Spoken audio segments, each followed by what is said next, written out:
Hello बच्चों, welcome back to my another videos. Union Pathshala में आप लोगों का फिर से एक बार बहुत बहुत स्वागत है।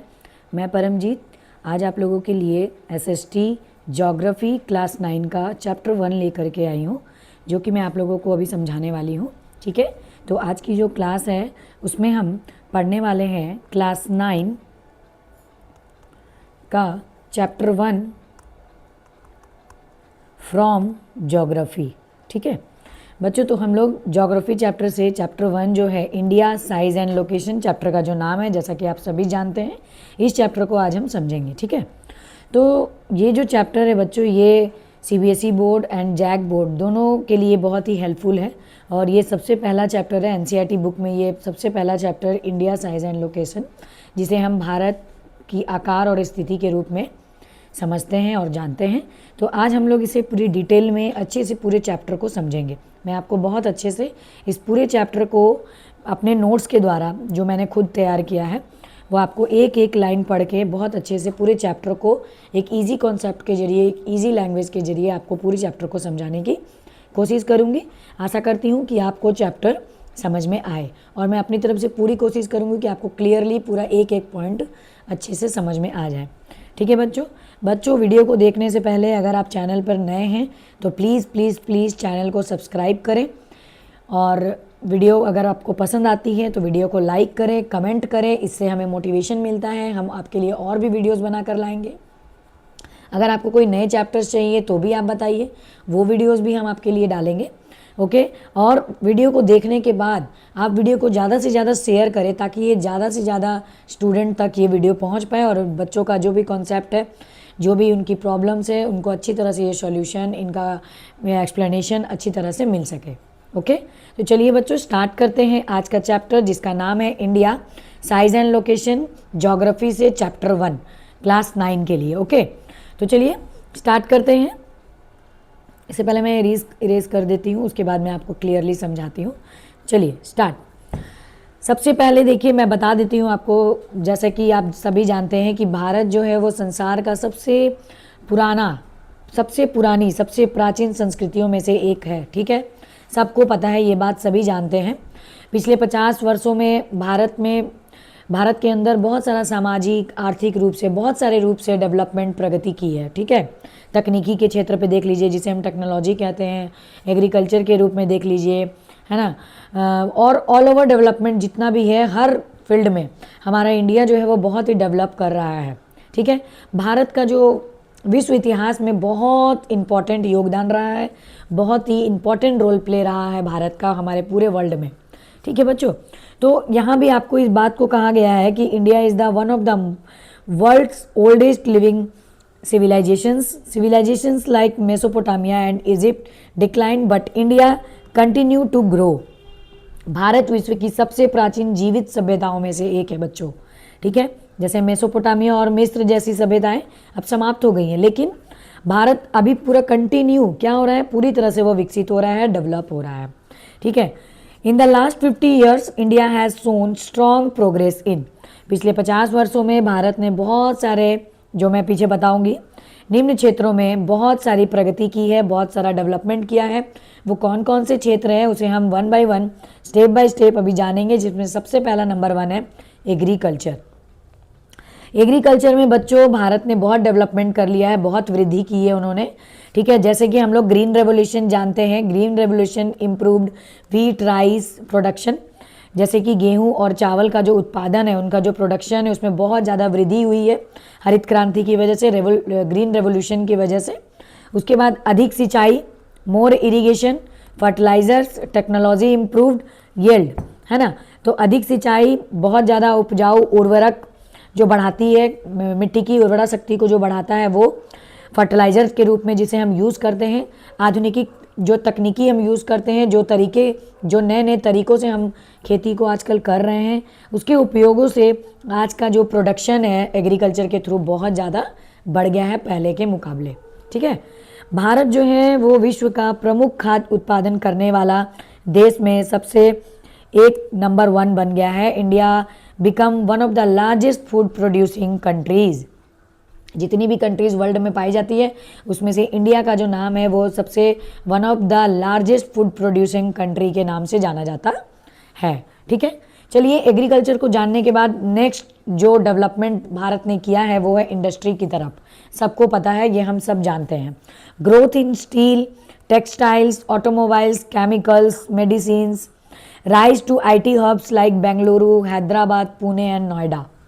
इस्पात जिसे हम कहेंगे, है ना, स्टील, ऑटोमोबाइल्स, रासायनिक, ये सारे क्षेत्रों को, इन सभी क्षेत्रों में जितने भी उद्योग हैं इन सब में वृद्धि हुई है बहुत ज़्यादा। औद्योगिक विकास जिसे हम कह सकते हैं ये पूरी तरह से भारत में हुआ है और इसकी वजह से लोगों को बहुत ज़्यादा रोजगार यानी कि जॉब अपॉर्चुनिटीज़ बहुत ज़्यादा मिलने लग गई है। ये भी हमें बहुत फ़ायदा होने लगा है। और ये इन सब का निचोड़ क्या है कि हमारे भारत की जो अर्थव्यवस्था है ना, जो बहुत ज़्यादा लोगों को जो पैसे की प्रॉब्लम थी, लोगों के पास रोज़गार नहीं था। अगर लोगों के पास आज हम इंडिया में इतने सारे इंडस्ट्रीज़ को देख रहे हैं, इसकी वजह से लोगों कोई भी पर्सन ऐसा नहीं है इंडिया का जिनके पास रोज़गार नहीं है या जो बेरोज़गार है। ठीक है, तो सभी कहीं ना कहीं काम करके कुछ ना कुछ किसी न किसी फैक्ट्री में या किसी इंडस्ट्रीज़ में काम करके वो अपने घर का भरण पोषण, अपने परिवार का भरण पोषण अच्छी तरह से कर पाते हैं। तो ये बहुत बड़ा योगदान है हमारे देश के लिए इंडस्ट्रीज़ के तरफ से। ठीक है, तो चलिए अब नेक्स्ट जो है, जो आज के समय का सबसे most important science and technology, लोग कहते हैं एआई का ज़माना, तो ये किसकी देन है? ये साइंस और टेक्नोलॉजी की ही देन है। ठीक है, तो इसे हम जानेंगे। इसमें बच्चों जैसा कि आप देख रहे हैं स्क्रीन पर लिखा हुआ है, ISRO space missions, Chandrayaan and Mangalyaan, advances in medicines, biotechnology, digital economy, ये सारी चीज़ें हम देख रहे हैं कि इसरो यानी कि अंतरिक्ष मिशन जैसे चंद्रयान और मंगलयान ये आए। चिकित्सा के क्षेत्र में भी जैव प्रौद्योगिकी, डिजिटल अर्थव्यवस्था में भी बहुत ज़्यादा प्रगति की है। टेक्नोलॉजी ने बहुत ज़्यादा, साइंस ने प्रगति की है, जो कि हमारे लिए, हमारे विकास के लिए बहुत ही हेल्पफुल है। ठीक है, चलिए लास्ट पॉइंट पढ़ते हैं इस टॉपिक का, इकोनॉमी, जो कि ये हमारे देश के डेवलपमेंट को दर्शाता है। Economic most important point, Bharat जो है वो विश्व की सबसे तेज़ी से बढ़ती हुई अर्थव्यवस्थाओं में से एक है बच्चों। One of the fastest growing economies, increased global influence, जो कि पूरी वैश्विक स्तर पर, पूरे विश्व पे वैश्विक स्तर पर भारत का जो प्रभाव है वो बहुत ज़्यादा बढ़ा है, बहुत ज़्यादा वो बढ़ चुका है। इतना इंक्रीज़ हुआ है कि कुछ कहने की बात नहीं। भारत बहुत ज़्यादा इकोनॉमिक लेवल पर, वैश्विक स्तर पर पूरा भारत जो है बहुत ज़्यादा इंक्रीज हुआ है। ठीक है, तो चलिए अब आगे पढ़ते हैं contribution to world culture. Chapter को जब हम स्टार्ट करेंगे उसके पहले ये सारी चीज़ों को जानना है। ये इस चैप्टर का की शुरुआत है, ये बेस है। हम बेस को नहीं जानेंगे तो चैप्टर पढ़ने में फिर आपको एक्सप्लेन, मैं भारत के बारे में अगर बता रही हूँ तो भारत किस चीज़ के ऊपर डिपेंड है, भारत आज जो इतनी तरक्की कर रहा है, भारत इतना बढ़ रहा है, हर जगह भारत का इतना नाम है, तो इन सारी बातों को आपको जानना बहुत ज़रूरी है। ठीक है, तो कंट्रीब्यूशन ऑफ वर्ल्ड कल्चर, इसमें हम जानेंगे कि योग के क्षेत्र में आयुर्वेद, भारतीय दर्शन विश्व में बहुत ज़्यादा प्रसार हुआ, भारतीय संगीत में, नृत्य में, भोजन, ये सारी चीज़ों में बहुत ज़्यादा भारत को पीस और सह-अस्तित्व का संदेश देते हैं। शांति के रूप में भी हम लोग भारत को जानते हैं, ये पूरे विश्व में शांति के रूप में माना जाता है कि ये एक शांति का प्रतीक है। ठीक है, India's contribution, many ideas, decimal system, zero, Ayurveda, yoga, Buddhism, trade links across India and Europe. Okay, तो ये सारे योगदान जो है, ये सारा कंट्रीब्यूशन जो है, ये इंडिया के तरफ से, इंडिया ने क्या क्या कंट्रीब्यूट किया पूरे वर्ल्ड कल्चर के लिए, ये सारे पॉइंट्स के थ्रू हमने जाना। ओके, चलिए अब हम इस चैप्टर का मेन पॉइंट जो है, जहाँ से हमारा चैप्टर जो है वो शुरू होता है, जिसे हम कहेंगे लोकेशन ऑफ इंडिया, भारत की स्थिति, है ना, भारत की स्थिति क्या है, लोकेशन क्या है, ये हम जानेंगे। India's location shapes it's climate, time, trade and culture. India का जो लोकेशन है, वो जो शेप है, वो क्लाइमेट, टाइम, ट्रेड और कल्चर पे के रूप में हम देखते हैं, के रूप में जाना जाता है। तो सबसे पहले जो है हमसे लैटिट्यूड के जरिए जानेंगे बच्चों। ठीक है, तो लैटिट्यूड का मतलब क्या है, लैटिट्यूड क्या है, इसके बारे में हम जानेंगे, जिसमें हम हॉरिजॉन्टल लाइंस को देखेंगे, जो कि हम एक जब ग्लोब को देखते हैं ठीक है। तो ग्लोब को देखते समय जो लाइंस हम देखते हैं, यहाँ पे मैं ड्रॉ करती हूँ, सर्कल बनाती हूँ, ठीक है। एक मिनट,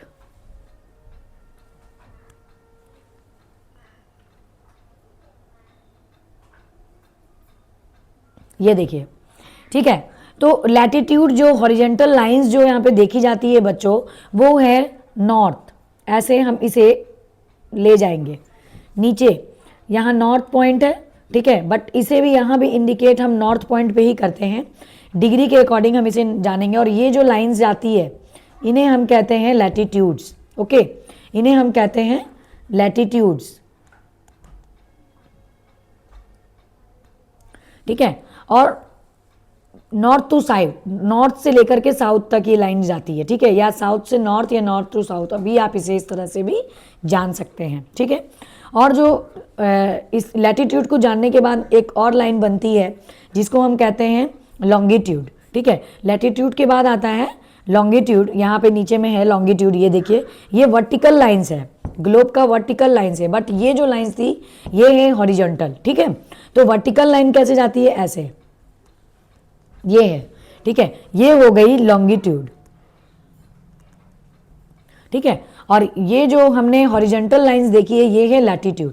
और जो जो लाइन हम देख रहे हैं east to west, west to east जो लाइन जा रही है, ठीक है, जिसे हम वर्टिकल लाइंस के रूप में ग्लोब में देखते हैं, वो है लॉन्गिट्यूड। ओके, क्लियर है, समझ में आ गया?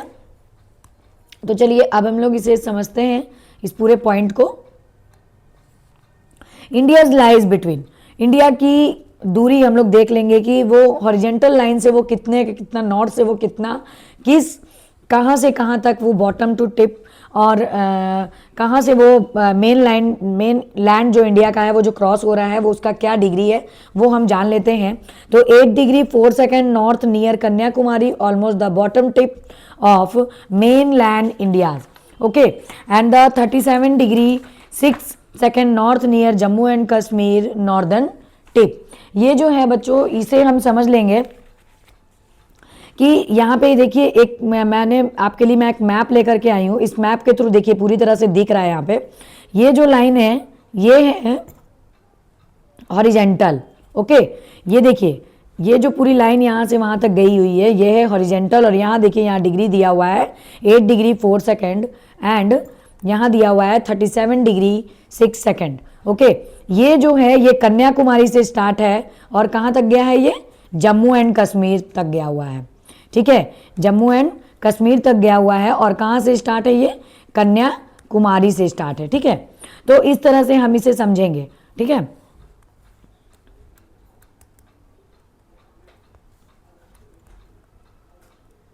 तो चलिए अब फिर से हम ऊपर नोट्स की तरफ चलते हैं और इसे समझते हैं। उसके बाद मीनिंग ऑफ दिस, इसका मीनिंग क्या है, कि इसका मीनिंग ये है कि India is fully in the northern hemisphere. India जो पूरी तरह से उसका जो लोकेशन है, इंडिया कहाँ पाया जाता है, वो नॉर्दर्न हेमिस्फीयर में पाया जाता है। Because of this north south differences, India has hot climate near the equator, south India and cooler climate as we move north, जो ठंडी हवाएं नॉर्थ की तरफ मूव करती हैं, ठीक है। लैटिट्यूडनल एक्सटेंट का इफेक्ट क्या है ये अब हम जानेंगे। Temperature decreases as latitude increases, north India has winter, south India does not. North के हिस्से में जो लैटिट्यूडनल एक्सटेंट की वजह से ही इसका प्रभाव है कि नॉर्थ के हिस्से में ठंडी हवा, मतलब वहाँ का जो माहौल है वो ठंडा रहता है, वो जो पूरा ठंड जो है वहाँ विंटर जो है देखने को मिलता है। और बट साउथ के एरिया में जब आप आएंगे, ये जो पॉइंट हो गया, ये नॉर्थ हो गया, इस एरिया में आपको ठंड मिलेगी, ठीक है। बट इधर जो साउथ पॉइंट है, इधर जो साउथ है नीचे की तरफ, इधर आपको बहुत ही हॉट, इधर ठंड आपको देखने को नहीं मिलेगी, बहुत कम मिलेगी। Variation in the length of days, days का जो वेरिएशन होता है वो लंबाई होती है ज़्यादा। Days are longer in the north during summer, summer के ड्यूरिंग में यहाँ पे नॉर्थ में जो दिन है वो बहुत लंबे होते हैं, और जो विंटर में यहाँ के जो दिन है वो बहुत ही छोटे होते हैं, ठीक है। और समर में जो दिन है वो बहुत ही लंबे होते हैं, और ठंड में जो दिन है वो बहुत ही शॉर्ट होते हैं, ठीक है, समझ गए। चलिए अब जानते हैं, जो मैंने वर्टिकल लाइंस आपको ग्लोब के जरिए ऊपर समझाने की कोशिश की वही है लॉन्गिट्यूड, ठीक है। और बच्चों एक और बता देती हूँ मैं, जैसे लैटिट्यूड जो हो गया उसे हम कहेंगे अक्षांश, क्या कहेंगे? अक्षांश, ठीक है। और जो लॉन्गिट्यूड है उसे हम कहेंगे देशांतर, क्या कहेंगे? देशांतर कहेंगे, ठीक है। तो अक्षांश एंड देशांतर ये उसका हिंदी मीनिंग हो गया, बट इंग्लिश में हम इसे लैटिट्यूड्स एंड लॉन्गिट्यूड्स के नाम से जानते हैं, ठीक है, इतना ध्यान रखिएगा। चलिए, India spans from 68 degree 30 second east western Gujarat and 37 degree 25 second east eastern Arunachal Pradesh. तो चलिए हम मैप में इसे देख लेते हैं कि यह इसका लोकेशन कहाँ है। ये देखिए, इसका लोकेशन यहाँ से यहाँ है, ये गुजरात से लेकर के पूरी तरह से अरुणाचल प्रदेश तक ये लाइन जा रही है, ठीक है। और ये वर्टिकली जा रही है, ये हॉरिजेंटली नहीं है, ये वर्टिकली है, ठीक है। तो ये क्या है, ये जो पॉइंट मैं यहाँ बता रही हूँ आपको, ये है लॉन्गिट्यूड्स, ठीक है। जो वर्टिकल्स लाइन जाती है वो है लॉन्गिट्यूड्स, ठीक है। तो यहाँ पे देखिए जो मान यहाँ बताया गया है बच्चों, ये देखिए 68 degree 7 second and 97 degree 25 second, ठीक है। तो यही लाइन को यहाँ पे बताया गया है, ये देखिए, जो कि ये वेस्टर्न गुजरात से स्टार्ट होती है और ईस्टर्न अरुणाचल प्रदेश तक जाती है वर्टिकल लाइन को लेकर के, इस तरह से, ऐसे, ठीक है। तो यहाँ पे हमें गुजरात मिल गया और यहाँ हमें मिल जाता है अरुणाचल प्रदेश, समझ गए। अब हम इसका मीनिंग समझ लेते हैं। India is fully in the eastern hemisphere since earth rotates from west to east, जैसे आप जानते ही हैं, वेस्ट टू ईस्ट अर्थ जो है वो रोटेट करती है। Places in the east see sunrise earlier, इसीलिए हमें ईस्ट के तरफ जो सनराइज होता है वो जल्दी दिखता है, सूरज जो पहले निकलता है वो ईस्ट में निकलता है। इफेक्ट ऑफ लॉन्गिट्यूडनल एक्सटेंड, जो लॉन्गिट्यूडनल एक्सटेंड की जो दूरियां हैं उसका क्या इफेक्ट है, उसका क्या प्रभाव पड़ता है? उसका प्रभाव पड़ता है टाइम पे। Time differences of around 2 hours between west and east, west direction and east direction में 2 घंटे का अंतर पाया जाता है because of longitudinal extend, okay. Example, sunrise Arunachal Pradesh comes almost 2 hour earlier, Arunachal Pradesh में सूरज 2 घंटे पहले ही निकल जाता है, समझ गए। देन गुजरात, और गुजरात में 2 घंटे के बाद आपको सन देखने को मिलेगा, ठीक है। ऐसा पहले आपने पहले भी सुना होगा और अभी भी मैंने आपको इस बात को समझा दिया, okay.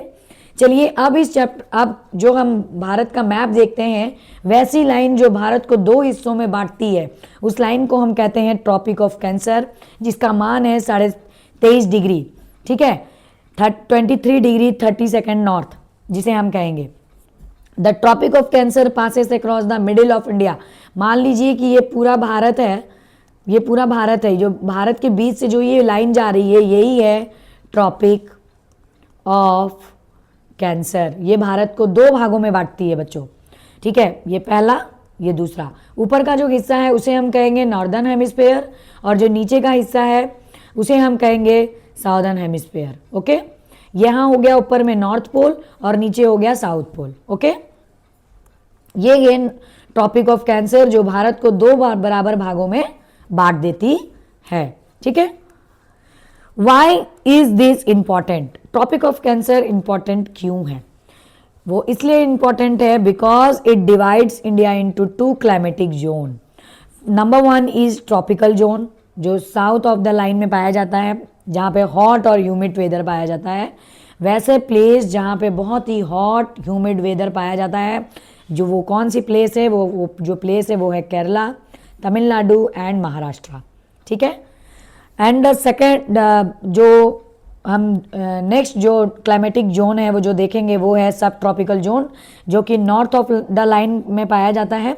Hot summers, cold winter इसका एग्जाम्पल है, किस प्लेस में पाया जाता है? दिल्ली, पंजाब एंड बिहार, ठीक है। तो यहाँ पे ठंड होती है ज़्यादा बच्चों, यहाँ गर्मी कम रहती है। बट हम केरला में जाएंगे, तमिलनाडु जाएंगे, महाराष्ट्र जाएंगे तो वहाँ हमें ज़्यादा गर्मी मिलती है, वहाँ ठंड आपको बहुत कम, मतलब ठंड तो मिलती ही नहीं है वहाँ पे।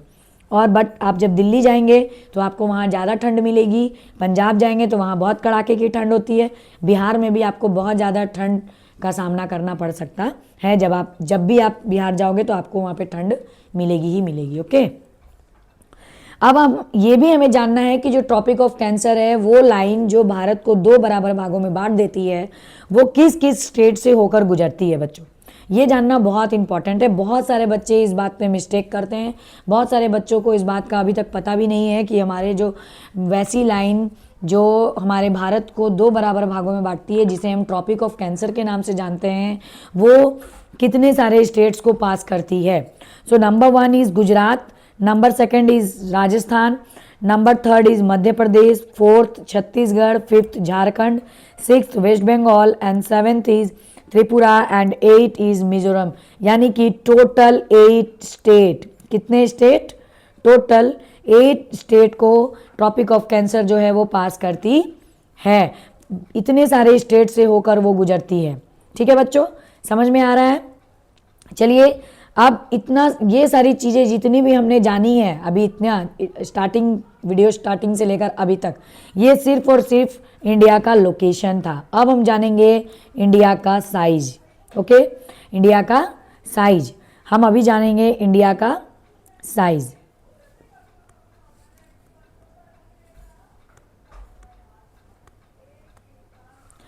India's total area 3.28 million square kilometre. ठीक है, तो इंडिया का जो टोटल एरिया है वो क्या है, कितना है? वो है 3.28 मिलियन स्क्वायर किलोमीटर। ठीक है, भारतीय भूभाग का जो सकल क्षेत्रफल है लगभग 32.8 लाख वर्ग किलोमीटर है। यह क्षेत्रफल संसार के कुल भौगोलिक क्षेत्रफल का 2.4% है। कितना है? 2.4%। कितना है? पूरे वर्ल्ड में अगर हम इसे एज अ परसेंटेज देखें, सिर्फ और सिर्फ इंडिया का टोटल जो मान हमने देखा, टोटल एरिया जो देखा, वो था 3.28 मिलियन स्क्वायर किलोमीटर। बट अगर हम इसे पूरे संसार के रूप में, पूरे वर्ल्ड में अगर हम लोग इसे कुल पूरा क्षेत्रफल इसका देखते हैं, टोटल एरिया अगर हम देखते हैं, तो इसका जो परसेंटेज है वो है 2.4%। ठीक है, ये ध्यान रखिएगा। Why is this considered a big? India's rank 7th in the world by area. आप जानते हैं एरिया की दृष्टि से अगर इंडिया को हम देखें तो वो 7वें नंबर पर आता है। India's land area 2.4 of world land area. A large country means more diversity in climate. बहुत सारे क्लाइमेट यहाँ पे पाए जाते हैं, अलग अलग क्लाइमेट के रूप में भी हमारा इंडिया जाना जाता है। मोर वेराइटीज़ इन सॉयल। हमारा देश एक ऐसा देश है जहाँ वेराइटीज़ ऑफ सॉयल पाई जाती है, जिसमें हम डिफरेंट क्रॉप्स को ग्रो करते हैं। डिफरेंट क्रॉप्स हम यहाँ पे उगाते हैं, फसलों को उगाते हैं, और हरा भरा हमारा भारत पूरी तरह से दिखता है। डिफरेंट कल्चर और लैंग्वेजेस यहाँ पे पाई जाती हैं। इतनी ज़्यादा कल्चर यहाँ पाए जाते हैं, शायद ही किसी कंट्रीज़ में इतने कल्चर और इतने लैंग्वेज को जानने वाले लोग पाए जाते होंगे, I think so. Different lifestyle पाया जाता है। यहाँ के लोगों का लाइफस्टाइल पूरे वर्ल्ड में फेमस है। पूरे वर्ल्ड के लोग हमारे इंडिया के लाइफस्टाइल को यूज़ करते हैं। उन्हें इतना लाइफस्टाइल यहाँ का पसंद है कि लोग यहाँ पे आके यहाँ के कल्चर को देखना, समझना और जानने की कोशिश करते हैं, और उनको बहुत मज़ा भी आता है। India's boundary.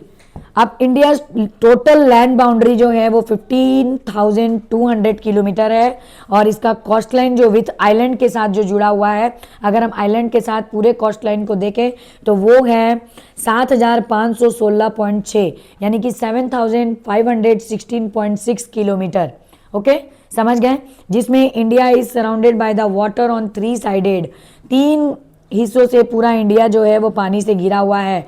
वेस्ट में आप देखिए अरेबियन सी है, ईस्ट में देखिए वे ऑफ बंगाल है, और साउथ में सबसे नीचे चले जाइएगा, जब आप इंडिया का मैप देखिएगा तो आपको दिखेगा उस सबसे साउथ में सबसे नीचे, कन्याकुमारी के नीचे एकदम बॉर्डर में, लाइन में एकदम लास्ट पॉइंट पर साउथ पोल के नीचे आपको दिखेगा इंडियन ओशियन।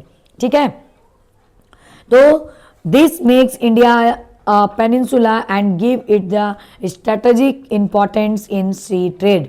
अब India extend distance inside India north to south, from Kashmir north to Kanyakumari south, और टोटल डिस्टेंस जो है वो है 3,214 किलोमीटर, 3,214 किलोमीटर। ओके, तो चलिए ईस्ट टू वेस्ट अगर हम इसे नापे, ये नॉर्थ टू साउथ था। ठीक है बच्चों, ये कहा क्या था? North to south. अब हम जानेंगे east to west. East to west में क्या है? From Arunachal Pradesh to east to Gujarat west में आप जब चले जाएंगे तो इसका टोटल डिस्टेंस जो है वो है 2933 किलोमीटर। टोटल डिस्टेंस कितना है? 2933 kilometre, 2933 kilometre. Okay, even though east west distance looks similar to north south on the map it's appear narrow because the longitude comes closer towards poles। अब चलिए इतनी सारी चीज़ों को जानने के बाद बच्चों अब हम जानेंगे Indian standard time IST। Indian standard time को जानेंगे। India is very wide east to west 30 degree differences. ठीक है, पूरे इंडिया में जब हम मान लीजिए कि ये हम पूरा ग्लोब देख रहे हैं, ठीक है, ये जो पूरा ग्लोब में हमने लॉन्गिट्यूड एंड लैटिट्यूड को जो हमने देखा है, ये लॉन्गिट्यूड और लैटिट्यूड के जो ये दोनों लाइनों के बीच की जो दूरी होती है बच्चों, ये होती है 30 डिग्री। कितनी होती है? 30 डिग्री का डिफरेंसेस पाया जाता है। अर्थ rotates 1 degree in 4 minute. 1 degree वो रोटेट कर रही है। मान लीजिए ये अगर पूरा 30 डिग्री है तो इसका 1 पॉइंट एकदम 1 इतना सा ये पूरा कंप्लीट करने में उसे 4 मिनट लगता है। कितना लगता है? 4 मिनट लगता है। ओके, तो 30 डिग्री इक्वल टू 120 मिनट्स यानी कि 2 आवर्स का डिफरेंसेस पाया जाता है। To avoid confusions India uses 1 common time zone. इस कन्फ्यूजन को दूर करने के लिए हम इंडिया में फॉलो करते हैं एक कॉमन टाइम जोन जिसे हम कहते हैं स्टैंडर्ड मेरिडियन ऑफ इंडिया, जिसका माप है 82 डिग्री 30 सेकेंड ई लॉन्गिट्यूड, जो कि यहाँ मैप में भी आपको देखने को पूरी तरह से मिल जाएगा। ये देखिए, ये रहा स्टैंडर्ड मेरिडियन की लाइन, यहाँ पे मेंशन भी किया हुआ है, आप अच्छी तरह से देख सकते हैं। और इसका मान देख लीजिए, यहाँ पे लिखा हुआ है 82 डिग्री 30 सेकेंड। ओके, चलिए आगे बढ़ते हैं। passes through the Mirzapur, Uttar Pradesh. This is the basis of Indian Standard Time IST. Okay, why not separate time zone? हम separate time zone क्यों नहीं देखते? Difficult for railway, ये हमारे रेलवे के लिए बहुत डिफिकल्ट हो जाएगा। डिफिकल्ट फॉर एयरलाइंस, जो एयरलाइंस है उनके लिए बहुत डिफिकल्ट हो जाएगा। Administrative confusion, require the synchronisations across states के लिए बहुत डिफिकल्ट हो जाएगा, बहुत रिक्वायर है इसके लिए। So India follow the 1 time zone IST, ठीक है, जिसे हम कहते हैं इंडियन स्टैंडर्ड टाइम। ओके, चलिए अब हम जानते हैं extremely important India and the world. India's location give it powerful position in the world. Central location of India lies between the west Asia and east Asia, lies between Africa and Southeast Asia, act as a link between Europe and Asia. Okay, Indian Ocean is the name after India. हमने देखा कि Indian ocean पाया जाता है south में, भारत के south हिस्से में।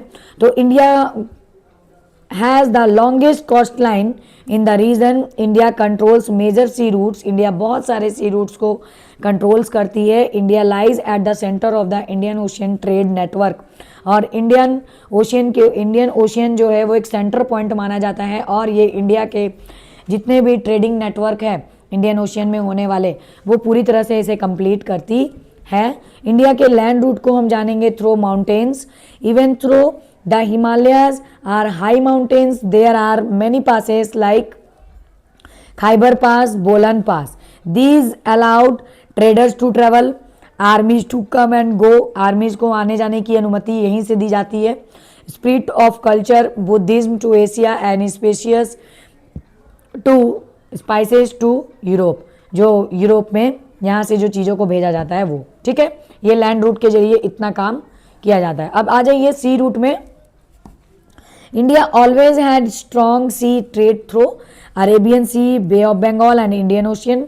Trade spread Indian spices, cotton and muslin and precious stones, ये सारी चीज़ें जो हैं वो इंडिया जो है वो ट्रेड करता है दूसरे कंट्रीज़ में, दूसरे बाहर हम पूरे वर्ल्ड में जो ये प्रोडक्शन हमारे देश के अंदर होता है और इसे पूरी तरह से ट्रेडिंग में लिया जाता है और ये बाहर दूसरी कंट्रीज़ में ट्रेड किया जाता है। Okay, in return India receive, इसके बदले में इंडिया क्या रिसीव करती है? अगर ये सारी चीज़ें इंडिया दे रही है तो इंडिया क्या रिसीव कर रही है? वो कर रही है Greek sculptures, Islamic architectures, Persian art, Arab science and mathematics.